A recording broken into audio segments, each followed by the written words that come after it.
Ahora vamos a hablar sobre una de las estructuras de control fundamentales en la programación, que empezarán a darle un poco de inteligencia a nuestros programas. La estructura selectiva, también conocida como condicionales. Esta estructura nos permite tomar decisiones en nuestros programas y veremos cómo funciona en general y luego exploraremos ejemplos sencillos en C, JavaScript y Python, destacando las diferencias entre estos lenguajes. La estructura selectiva permite que un programa ejecute ciertas partes del código solo si se cumplen ciertas condiciones. Los condicionales más comunes son if, else if y else. If evalúa una condición y ejecuta el bloque de código asociado si la condición es verdadera, pero en caso de que no cumpla, pues no hará nada. Else if permite evaluar múltiples condiciones en secuencia de tal manera que si una condición se cumple, haga algo, y si no lo hace y otra condición sí se cumple, pues haga algo más, pero aún así si falta algo y si ninguna de las condiciones se cumple, pues aquí entra else, que se ejecuta si ninguna de las condiciones anteriores es verdadera. El flujo de una estructura selectiva se ve algo así. Evalúa la condición del if. Si es verdadera, ejecuta el bloque de condición dentro del if. Si es falso, evalúa la siguiente condición, else if, si es que existe, y continúa el proceso hasta que se encuentra una condición verdadera o se ejecute el bloque else. Además, existe otra estructura selectiva llamada switch, que se usa cuando se tienen múltiples condiciones basadas en un valor de una sola variable, pero no en todos los lenguajes existe. Ahora veremos algunas implementaciones en nuestros lenguajes del curso. Imaginemos que queremos determinar si un número es positivo, negativo o cero. Recuerda que primero es importante analizar el problema antes de escribir algo de código haciendo un pequeño diagrama de flujo o usando pseudocódigo.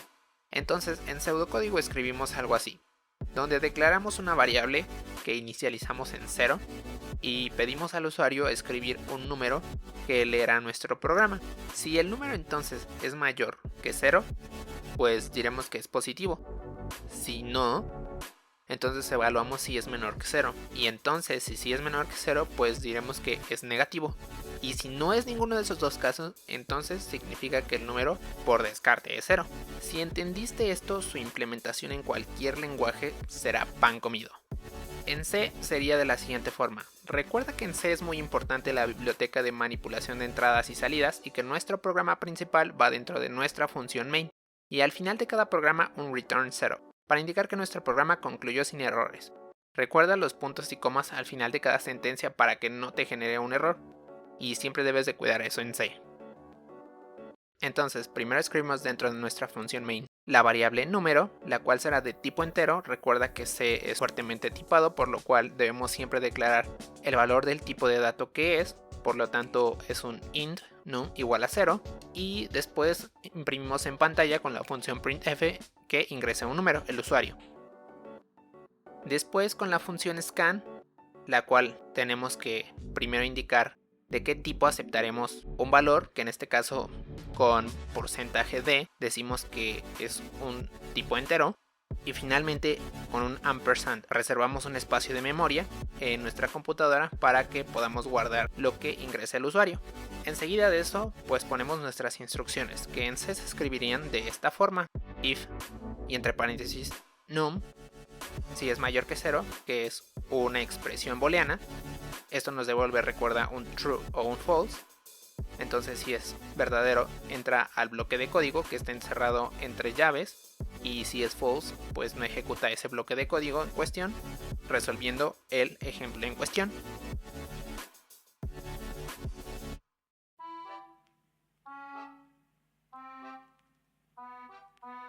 Ahora con switch quedaría algo así. En este caso evaluamos una expresión que puede ser numérica o de tipo carácter, que evaluará en diferentes casos. Por ejemplo, para el caso en el que la variable sea 1, imprimiremos a qué equivale el respectivo valor, y después deberemos incluir una palabra especial, break, que al terminar de ejecutar el código sale del bloque de código encerrado entre corchetes, y que si no hiciéramos esto se continuaría con la siguiente instrucción una detrás de otra y así sucesivamente.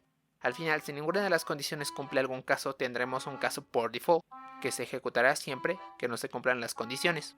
Pero de esta palabra ahondaremos un poco más en las estructuras iterativas, ya que es muy útil. En JavaScript la sentencia switch se escribe de manera similar, pero como dije, no en todos los lenguajes, como Python, existe. Pero al final todo lo podemos implementar con sentencias if, else, que son las fundamentales. En JavaScript escribimos nuestro algoritmo que escribimos en pseudocódigo de la siguiente manera. En este caso, al ser un lenguaje dinámico, recuerda que no declaramos un tipo de dato en específico para la variable, sino que solamente indicamos con la palabra let, que será una variable solamente, inicializada en 0. Después pedimos al usuario con prompt ingresar un número y seguimos los mismos pasos que como lo hicimos en C, solamente que aquí pues usamos console.log para mostrar algo en pantalla en vez de la función printf. Y finalmente en Python tenemos lo siguiente, donde convertimos nuestra entrada, que en principio es string, en un número entero y procedemos a evaluar las expresiones. Recuerda que en Python no usamos llaves, en lugar de ello indentamos nuestro código, que significa ese espacio que existe dentro de un bloque de código y que en caso de no estar indentado producirá un error. Entonces es muy importante que no ignores ese espacio de código siempre que estés programando un bloque, por ejemplo if o alguna otra sentencia como los ciclos, ya que si no nos generará un error. Y las instrucciones else if se escriben como elif, además de que las condiciones evaluadas no van entre paréntesis, sino solamente 2 puntos después de nuestra condición.